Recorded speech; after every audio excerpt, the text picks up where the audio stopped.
কিয়ামতের দিন মুমিনের দাড়িপাল্লায় সবচেয়ে ভারী আমল হবে সচ্চরিত্র ও সদাচার।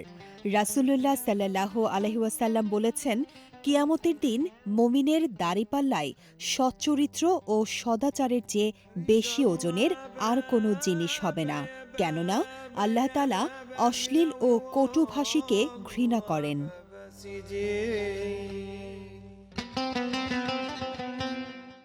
ইসলাম শুধু নামাজ, রোজা ও দান সৎকার শিক্ষা দেয় না, বরং মানুষের আচরণ, ভাষা, ব্যবহার এবং সামাজিক সম্পর্ককেও ঈমানের গুরুত্বপূর্ণ অংশ হিসেবে বিবেচনা করে। একজন মানুষের উত্তম চরিত্র তার অন্তরের পবিত্রতা, তাকওয়া এবং আল্লাহভীতির প্রতিফলন। পবিত্র কোরআনে আল্লাহ তাআলা রাসূলুল্লাহ সাল্লাল্লাহু আলাইহি ওয়াসাল্লামকে উদ্দেশ্য করে বলেছেন, নিশ্চয়ই আপনি মহান চরিত্রের অধিকারী।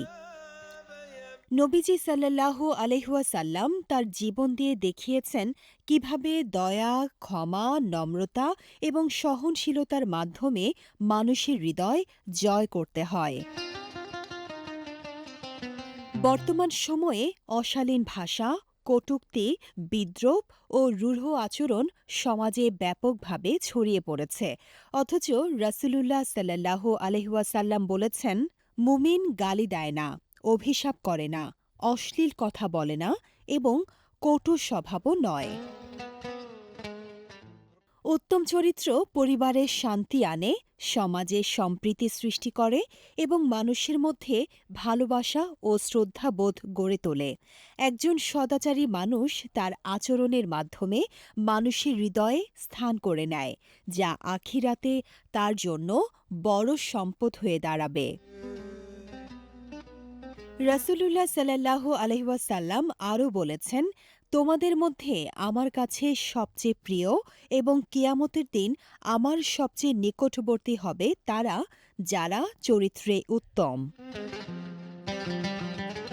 তাই একজন মুমিনের উচিত সবসময় কোমল ভাষায় কথা বলা, মানুষের সঙ্গে সদ্ব্যবহার করা, ক্ষমাশীল হওয়া এবং অহংকার ও কটু ভাষা থেকে দূরে থাকা।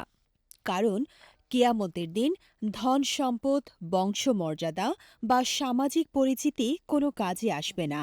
তখন সবচেয়ে মূল্যবান হবে বিশুদ্ধ ঈমান এবং সুন্দর চরিত্র।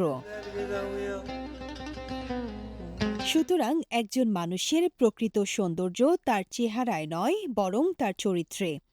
আর আখিরাতের পাল্লায় সবচেয়ে ভারী হবে সেই সৎ চরিত্র, যা মানুষকে আল্লাহর প্রিয় বান্দা এবং রাসূলুল্লাহ সাল্লাল্লাহু আলাইহি ওয়াসাল্লামের নিকটবর্তী করে তোলে।